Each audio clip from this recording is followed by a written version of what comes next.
In motorsport, the glory of winning masks a risk that all competitors accept. You'd be kidding yourself if you thought that you were going to go racing where you're not going to have a crash. These crashes are extraordinary, pushing the human body to its limits, sometimes with fatal consequences. Because you're having an aircraft accident, you're not having a car accident. It's kind of like jumping out of an intercity train, I would say, if you were trying to replicate that experience at home. Welcome to the violent world of the ultimate racing crashes.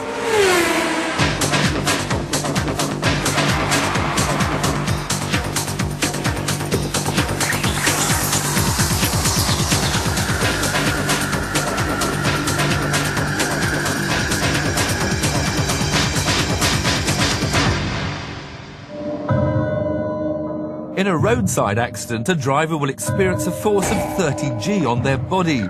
This sudden deceleration can have devastating consequences even at low speeds. 50% of all fatal crashes have a delta V below 30 miles an hour. But in racing collisions, the G-force driver's experience is now into the hundreds. I went head-on into the wall at about 210 miles an hour, and so, I mean, literally, I never lifted the throttle trace, just went, like, straight down. And You know, when you're flying through the air at 130, 140 mile an hour, that's not very satisfying, you know. You know that it's not going to be pretty when you land. And yet today, 99 times out of 100, the racers will walk away with only minor injuries. I didn't have a headache, I didn't black out, nothing. This programme examines the pivotal crashes that rocked the motorsport world and shocked the viewing public. It will investigate the accidents themselves, go on to explore the aftermath and the victims' battle for survival. From the post-war years, when the dynamics of a crash weren't understood and every season 1 in 7 drivers lost their lives, to the latest developments which today keep racers alive.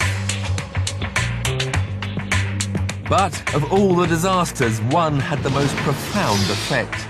Captured live on television, this single crash shook the racing fraternity to its very core. Its aftermath brought about sweeping alterations to racetracks across the world to slow the cars down. The San Marino Grand Prix on the 1st of May 1994 was a black day in motor racing history. Well, Formula One had been 12 years without a fatality of any kind, and there had been no enormous name to die in Formula One for many years. There was an entire generation of Formula One drivers who had grown up and gone through the schooling formulas and into Formula One, not even considering death as a factor. The racing community almost believed that they'd managed to tame the effects of an impact, but they were wrong. This crash reminded them of the fatal nature of their business and took the life of Formula One's leading light.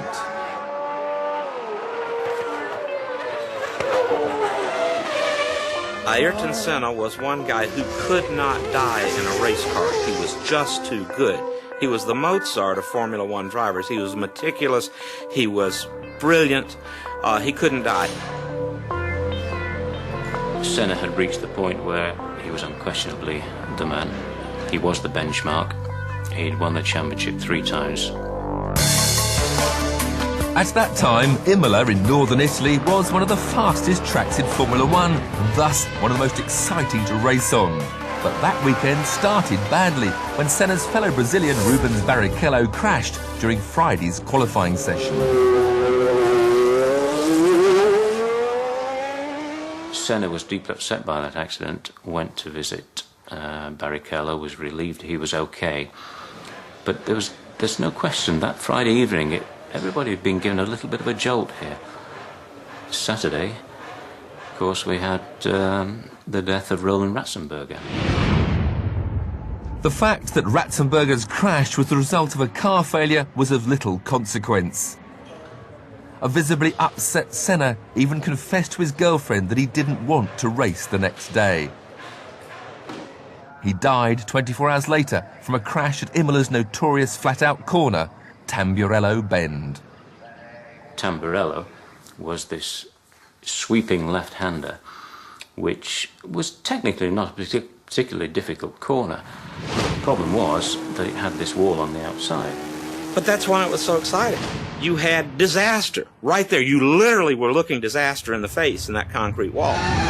This is a reconstruction of the view from Senna's car as he approached Tamburello Bend at nearly 230 kilometres an hour. To understand why Senna may have crashed, you need to know a little about the science that keeps these cars on the road. The technology is such that cars have become quicker through corners. Straight line speed doesn't really mean an awful lot. You have a combination of tyre technology and car technology, and the two together have combined to make these phenomenal machines through corners. Formula One cars race at speeds of up to 330 kilometres an hour. The car's hold on the track is from a combination of mechanical grip generated by the suspension and aerodynamic grip from the wings. And all of that must go through the tyres. A racing tyre is fundamentally different to a road car tyre. The surface temperature of a racing tyre is around 150 to 200 degrees C, somewhere in that window. If you were able to put your hand on the tyre and pull it away, it would be coated in rubber. It's that sticky. It's approaching chewing gum. But at speeds greater than the takeoff velocity of a jet aircraft, the cohesion created by the high tyre temperature is not enough to keep the car on the road. This is where downforce comes in. The aim of downforce is to increase the force pressing the car onto the circuit, onto the tarmac, and that's to increase the friction between the tyre and the track. Designers had discovered that accelerating the airflow under the car creates a negative pressure which sucks it into the road. The closer you bring the car to the road, the greater the downward force. But it's a risky business, because if the car makes contact with the tarmac, all this downforce is suddenly lost. As Senna was about to negotiate the Tamburello Bend for the 7th time, sparks were seen coming from the rear of his car, a sure sign it was bottoming out. When the belly of the car hits, that means that the wheels are now sitting too high in relationship to the car to do you any good for maneuverability, for steering. In 1994, Formula One cars would often bottom out on straights with no consequence, but during cornering, it was a potentially hazardous situation. We've all had conkers on strings and swung them around our heads, and if you cut the string, the conker flies off. It's exactly the same with a racing car. If you lose adhesion or grip with the circuit, you fly off the circuit. Lap 7 of the San Marino Grand Prix, Senna crashed at Tamburello Bend. One of the world's greatest racing drivers, Ayrton Senna, has died after a horrifying crash today at the San Marino Grand Prix in Italy. All of a sudden, the image of Formula One changed. It was back to a blood series worldwide. And Formula One had been like that in the 60s and early 70s, but now you were in the 1990s, an era where safety and good health and the denial of death by society as a whole. You know, we'd quit smoking, we'd gotten more fit, we didn't want to have heart attacks anymore. Western society as a whole was denying death, and Formula One was going along with it, that you prolong life as long as you absolutely could. Now you have a guy in his prime, boom, gone. The shock of Senna's death was enormous, and I went to his funeral, in fact carried him to his last resting place. And when that accident happened, Brazil came out in mourning. I mean, the roads were lined 10 deep for the funeral procession. The fact Ayrton Senna's death was witnessed live by millions sent shockwaves across the world. But inside the racing fraternity, people were still trying to understand how he'd been killed at all. That shouldn't have been a fatal accident, because cars went off the circuit quite frequently, and they're built so strongly even then that it should have been able to withstand the impact, and he would normally have been expected to walk away from that car. He was just unlucky because the impact was such, the tyre was thrown back, hit him on the head and killed him. Formula One quickly introduced drastic new safety measures. The car's sides were built up and wheel tethers were added to keep them from reaching the drivers. At the same time, circuits across the world were altered to slow them down, and Tamburello Bend would never be the same again. At every given point, no matter how safe we think we're making the sport, the danger is still there. But then that is the essential element of the sport. And people think motor racing is safe today. Well, it is, until the wrong accident occurs.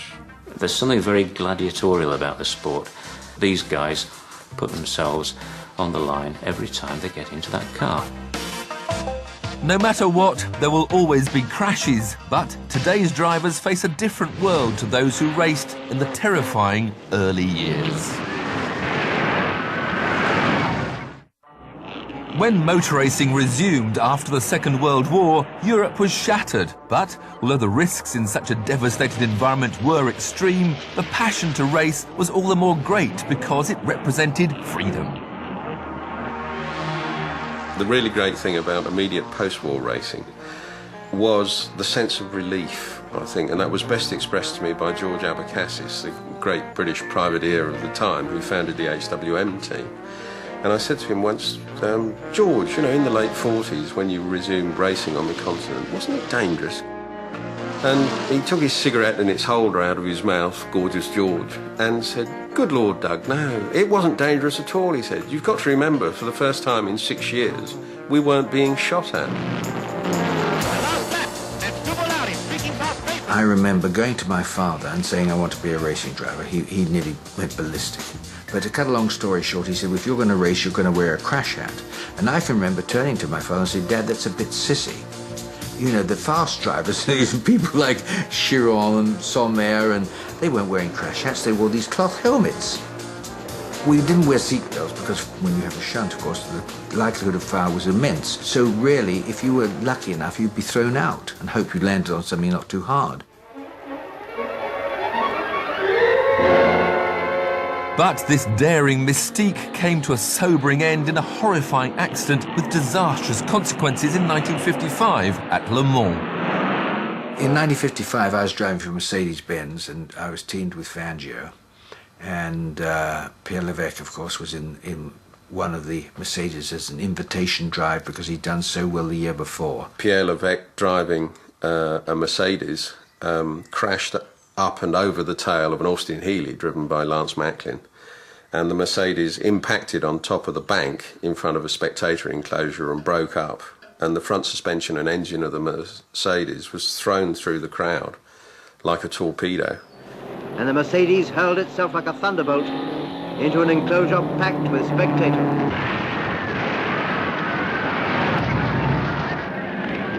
It was a tragedy because so many people who were just there to see a race. I mean, a driver accepts the dangers, but for it to go and be the public or a marshal or something, that is fairly unacceptable. What was a terrible freak accident produced such a devastating death toll that it very nearly ended motorsport. The grim record that will be remembered from this race at Le Mans is of some 80 dead and more than 100 injured. Across the world, races were cancelled, and many countries, including Switzerland, have banned racing to this day. But even after this tragedy, the authorities were incapable of improving safety for the drivers. People generally look over their shoulder and see things through rose-coloured glasses, and they were the good old days. If you raced as a Formula One Grand Prix driver for a period of 5 years, the batting average was that there was a 2 out of 3 chance you were going to die. So they were bad years. It would take yet another big name to crash to improve safety. But Jackie Stewart's horrific experience at the 1966 Belgian Grand Prix proved that the aftermath was just as deadly as the impact. Jackie Stewart smashed broadside into the stone abutment of a barn that was there, and that bent the car in two, crushed in the top of the cockpit until the cockpit opening was only 10 inches wide. It twisted Jackie's pelvis round so that he was lying effectively on his side in the cockpit. And I was trapped for some 20-odd minutes in the car, semi-conscious, coming and going in and out of consciousness. with the electrics not being able to be switched off and me not being able to get out the car. And the fuel tanks burst and the cockpit then filled up with fuel because he was on full tanks and there was nowhere for the fuel to go.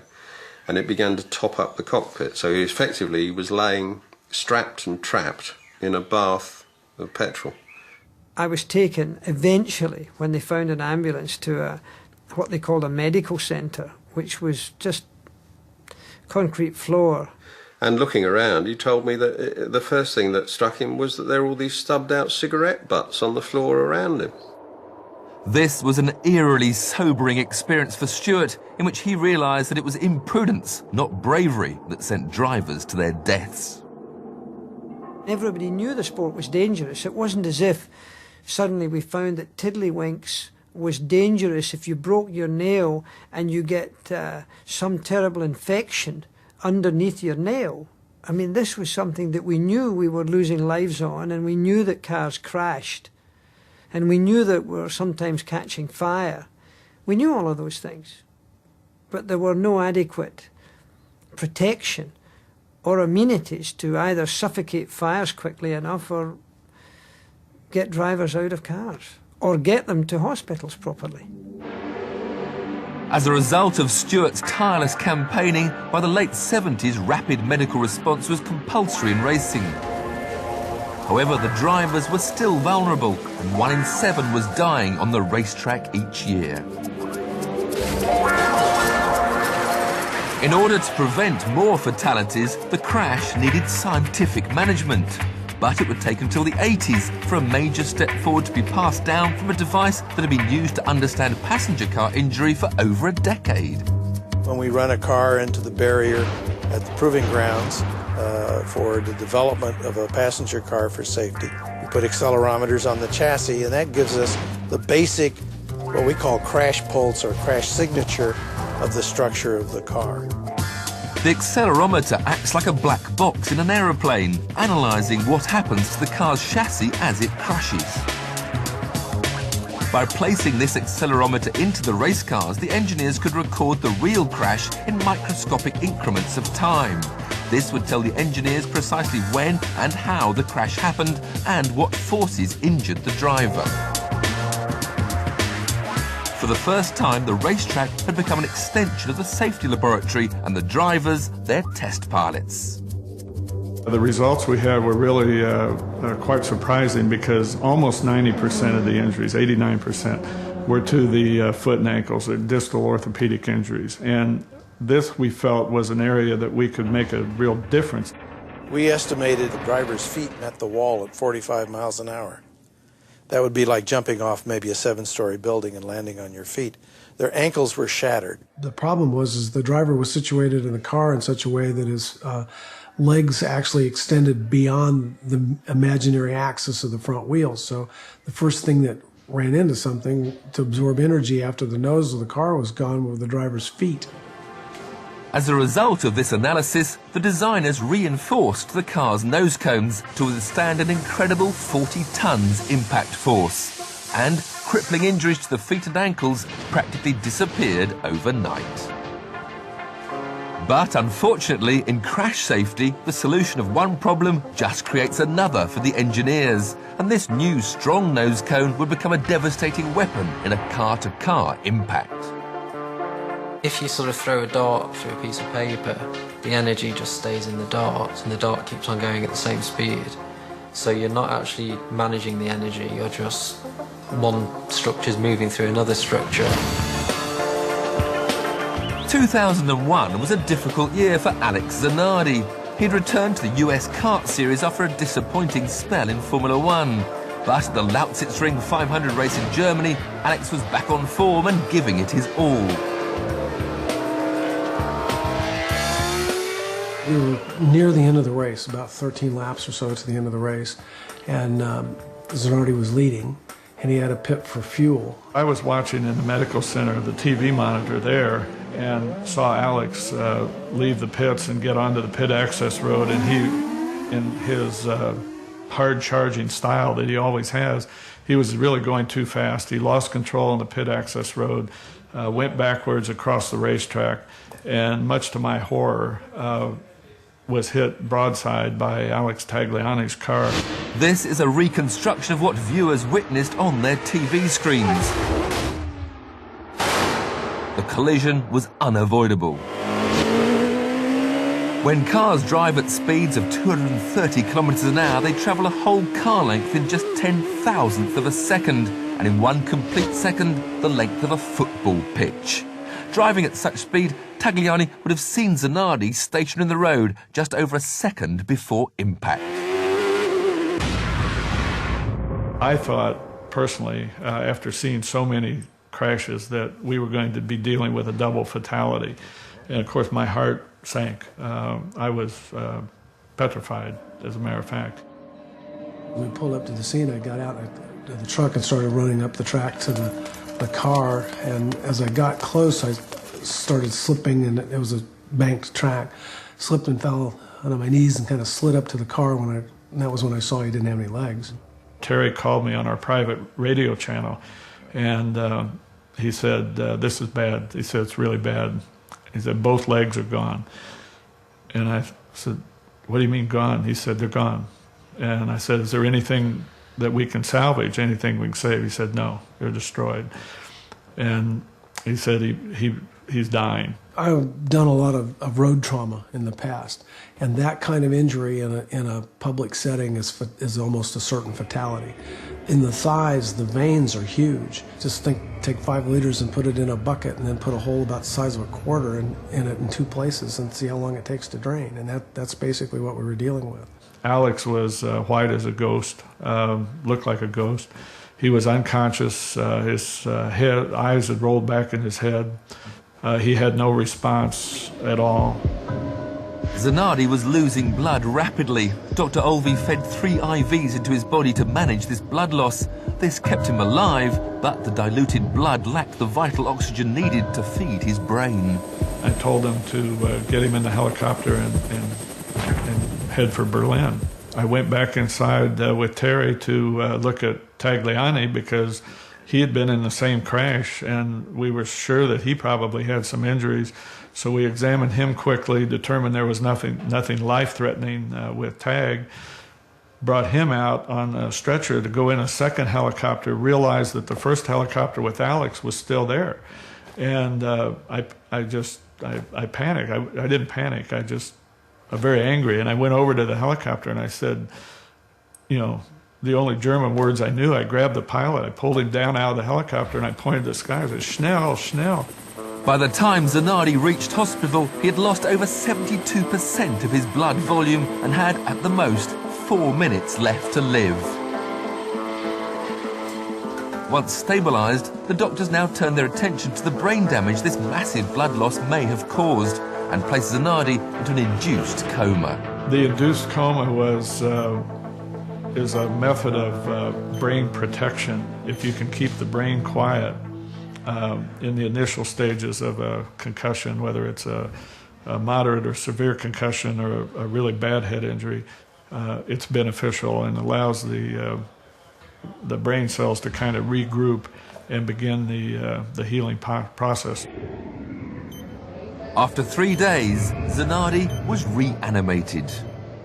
Daniela, Alex's wife, wanted to be the first one in there when he started to wake up, and we were just amazed and so pleased that, because when he did wake up, he recognized Daniela, and he told her at that time that he'd be okay as long as he had her and his son.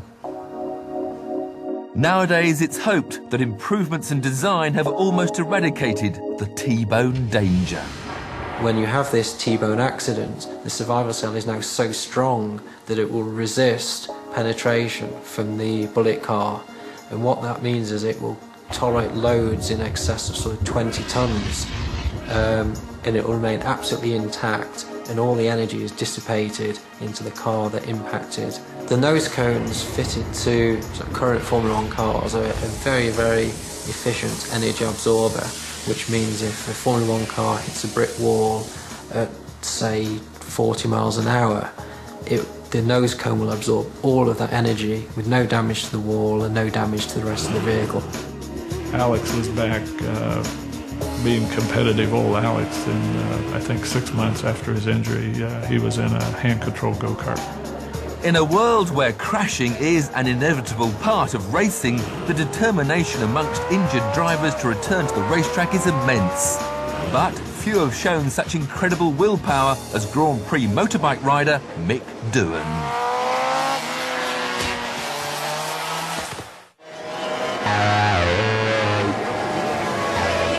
Over the course of his astounding racing career, Mick Doohan won the 500cc World Championship a record-breaking 5 consecutive times. However, he's also had over 100 crashes. I would tell myself at the beginning of the season that I'm probably going to crash twice, and I just hope that I won't hurt myself in those.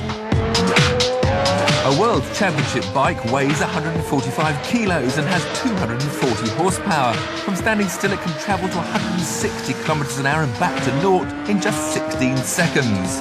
And all that power is controlled by the rider's body weight.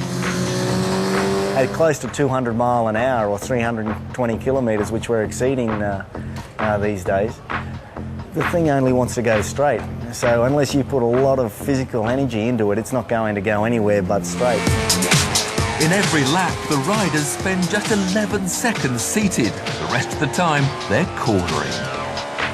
I have a huge amount of admiration for motorcycle racers. They are doing all sorts of things with the bike, which common man couldn't even contemplate. The corners are the most gruelling part of the race. As the bike pitches over to around 50 degrees, the footprint of the tyre on the road changes, lessening the grip with the surface. With so much horsepower going through the rear wheel, the motorcycle being so light, generally the front, if you rode it just by using your handlebars, the front tyre would actually slide away and you'd crash. So you're not riding the bike with your hands anymore, you're actually throwing it with your body weight and through your footrest. In doing this, the rider has lowered the centre of gravity on the bike. Now this is where the cornering gets really precarious. They spin the rear wheel up to control the slip and the slide of the machine in its trajectory through the corner. In the middle of the corner, the rider now opens the throttle, putting power into the back wheel. This should accelerate them out of the turn, but just one tiny error and they're in a high-side situation. If in sliding the tyre suddenly bites, suddenly finds grip, it will kick the machine, and that's a high side.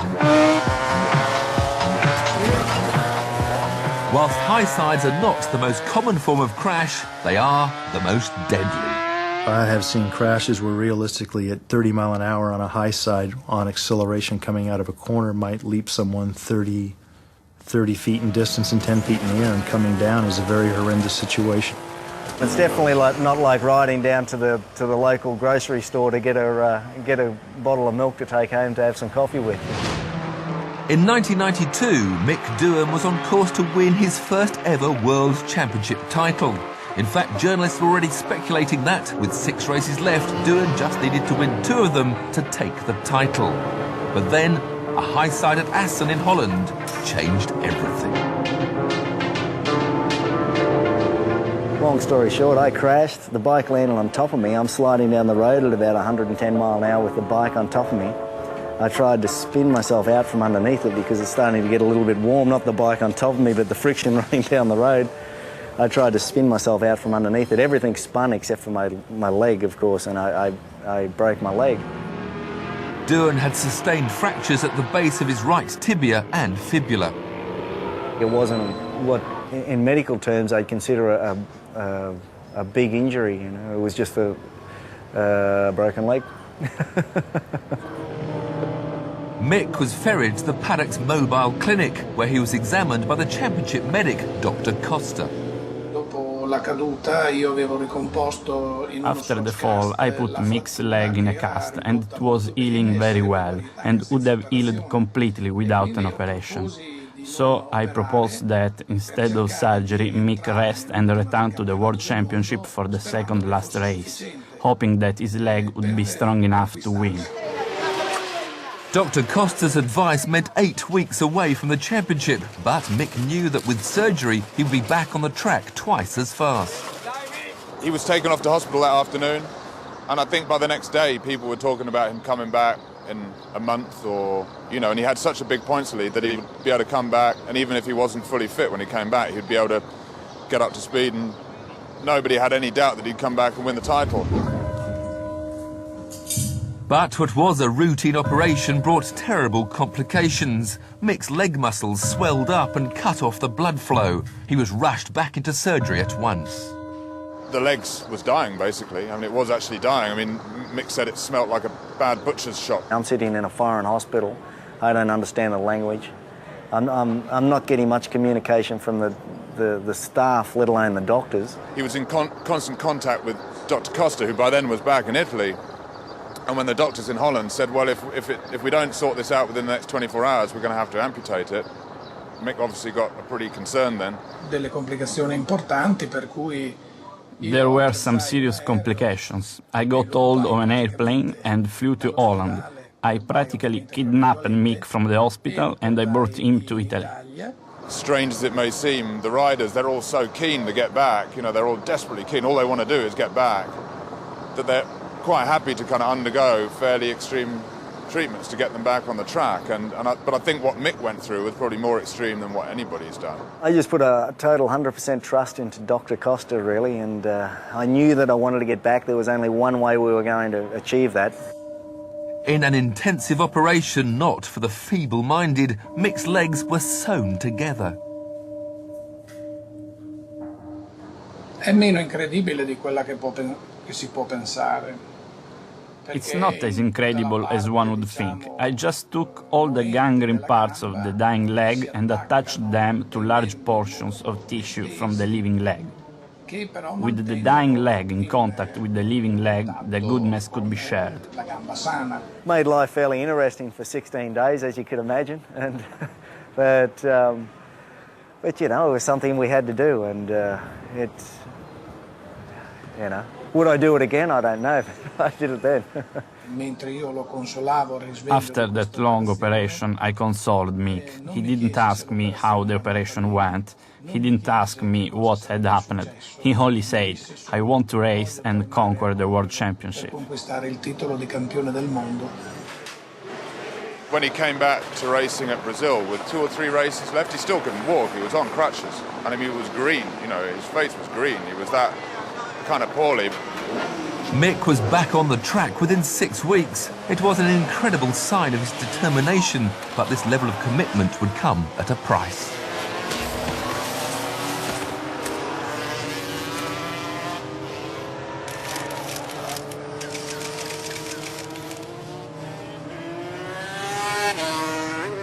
I felt that fate wasn't fair to Mick Doohan. It wasn't fair to be humiliated like that, considering all the risks he took and all the strength that he showed in trying to chase his dream. I missed the World Championship by 4 points, which was a bit of a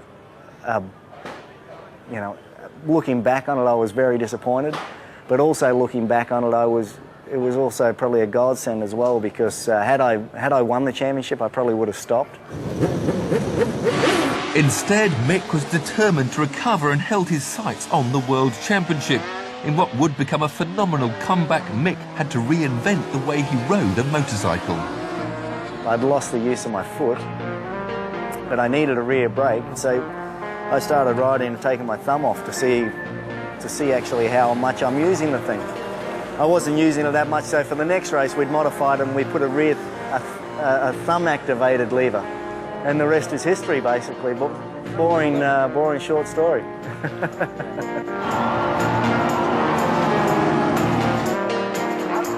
Mick finally became the world champion in 1994, a title which he held for an incredible 5 consecutive years.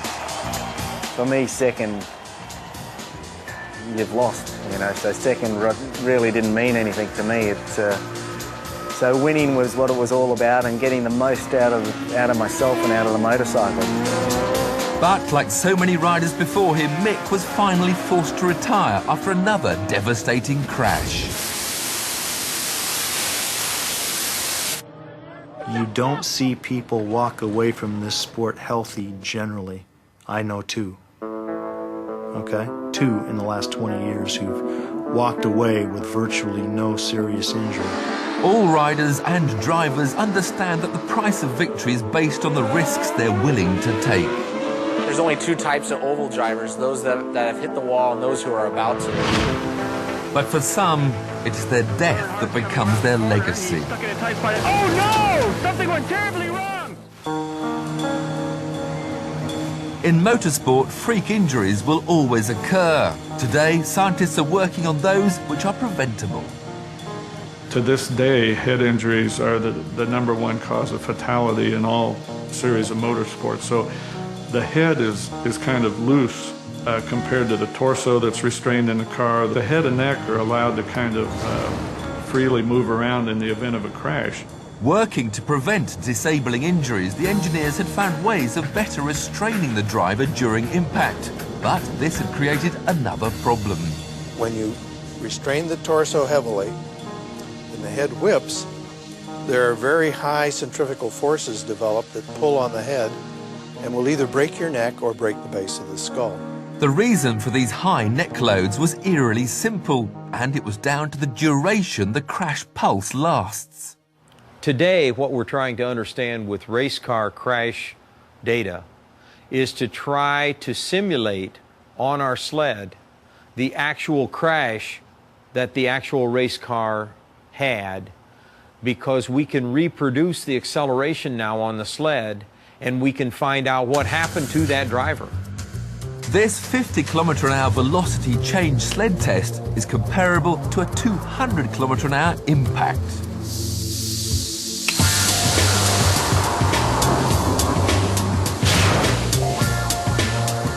When cars crash at these speeds, the damage occurs in milliseconds.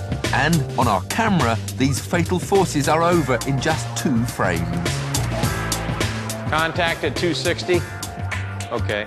Go ahead and single frame it to full extension. 50 milliseconds. By analysing the crash millisecond by millisecond, the engineers can calculate the precise duration of the impact and thus the forces on the head. That's it. 68 in. Now let's see him come out. Keep going.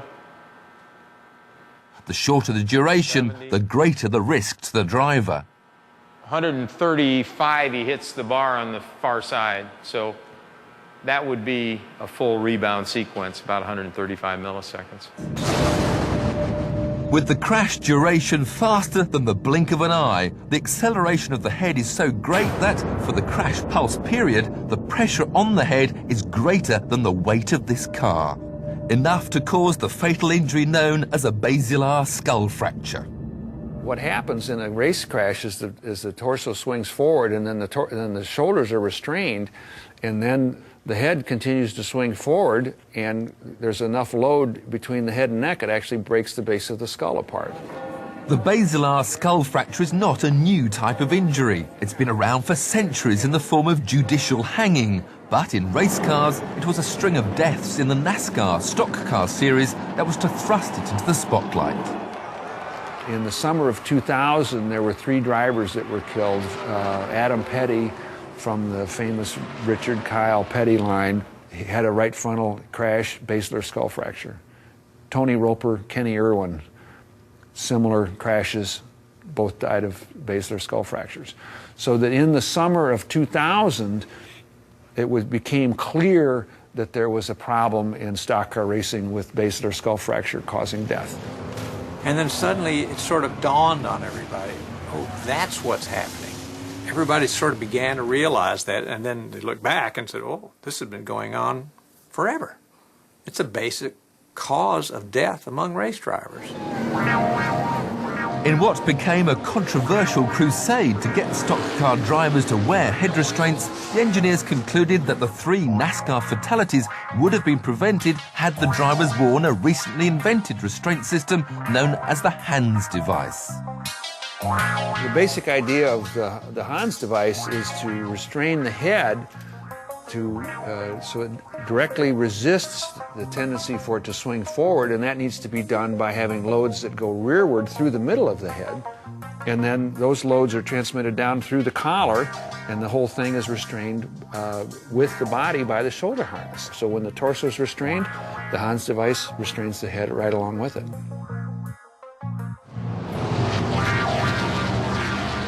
The Ford and General Motors engineers come here to Indianapolis and they plead with the NASCAR drivers, start wearing the Hans device, it'll save your life. And they get almost deaf ears, and they find drivers say, oh, I don't necessarily believe that basal skull fracture stuff. Who ever heard of that stuff? You know, and here's some scientist. Who is this Dr. Robert Hubbard from Michigan State? You know, here's some egghead from some Yankee university, you know, coming down here telling us how to do things. And Earnhardt was pretty much the ringleader against it. He once referred to the Hans device as, quote, that damn noose. Dale Earnhardt was a 7 times NASCAR champion and a legend to stock car fans across the United States. But he was a renegade when it came to safety, and to many his opinions against the Hans epitomised the scepticism of the NASCAR community. His common sense told him if you wore straps around your helmet and you got in a crash, it was going to hang you. So he referred to the Hans as the noose because he thought it was going to kill him rather than save him. As soon as I realized that it was practical, that it would work, at that instant in time, I became a fanatic, quietly resolved to continue working on this thing until it was used commonly. Despite the scientific evidence the engineers now provided, Earnhardt defied any changes in safety. He sat right here in Indianapolis the August before he died in February, and he looked me in the eye, and with a lot of people present, he said, I'm comfortable the way I've got my stuff rigged. And he said, and I have not pulled my brain stem loose. And I've hit the wall many times. I have not pulled my brain stem loose. Exactly the words, and I looked him back in the eye, and my thought was, yet. The Daytona 500 is NASCAR's legendary race, and Dale Earnhardt has won there many times. But as the cars turned into the final bend on February the 18th, 2001, Earnhardt was third, with his teammate Michael Waltrip in second and his son, Dale Earnhardt Jr., leading. Earnhardt's job was to block the closest challengers, namely Sterling Marling and Rusty Wallace. So here comes Rusty Wallace flying up the middle, totally legal move, totally legitimate, flying up right behind Earnhardt. Well, when he got up behind him, right before the entrance to turn 4, the aerodynamic effect was Rusty's car ran up behind, took the downforce off the rear of Earnhardt's car. This reconstruction of the accident shows Earnhardt's car starting to fishtail as its back end loses grip with the road. At this point, Sterling Marling makes his move. Earnhardt blocks and loses control. Coming around the corner, he's stuck in a tight spot. Oh no! Something went terribly wrong! This is undoubtedly one of the toughest announcements that I've ever personally had to make. But after the accident in turn 4 at the end of the Daytona 500, we've lost Dale Earnhardt. There is still debate about exactly what went on inside the car, but what is certain is that the first impact from number 36 veered Earnhardt's car into a deadly trajectory angle with the wall. Racing drivers call this the 1 o'clock hit because it stops the car immediately. Well, the Earnhardt crash is a complicated crash because it was a double hit. He was hit on the side and then he hit the wall. And the direction of the impact with the wall was such that his head went off to the right and missed the steering wheel.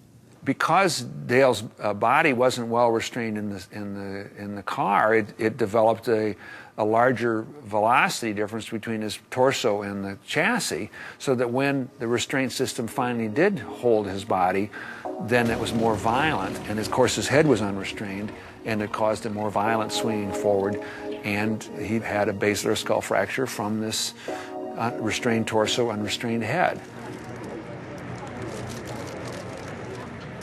when it happens to Superman, you know, that's the way that we viewed Dale in this sport. He was our Superman, and if it can happen to him, sure, it can happen to anybody here. So we had to kind of, at that point in time, maybe take the bull by the horns and say, hey, this is a wake-up call, that something we should have been looking at before now, that we were a little slow in reacting. But I think that we've moved at a very rapid rate since that point in time. 6 months after Earnhardt's death, the HANS device was made compulsory in all NASCAR races. If we would have just sat still and the safety measures wouldn't have gotten better from that point, then it would have been even more tragic. But we haven't. We've moved on, and I think that they'll be very proud of what he could see with this sport right now. We tested the HANS device just to see what it would take to destroy it, and the results were startling.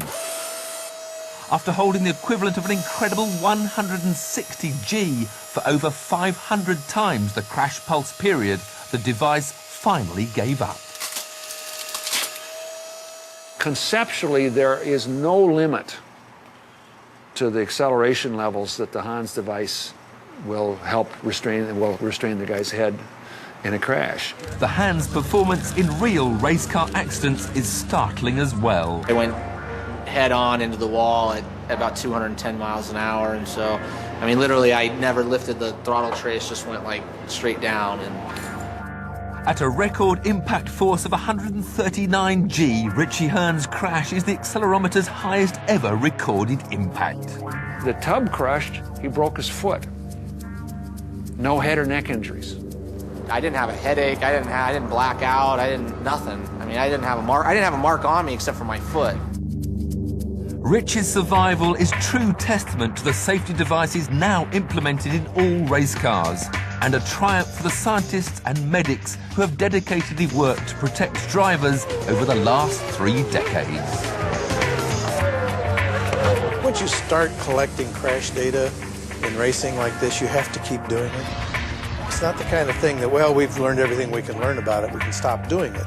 I think it's now become very obvious to the sanctioning bodies that it's something they're going to be doing for the rest of their active life.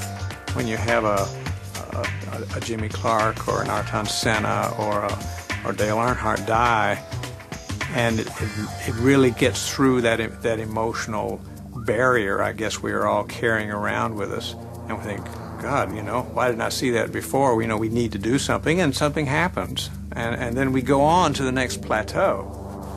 But we're in the next denial stage now. We just haven't figured out quite where our next vulnerability is, but it's there.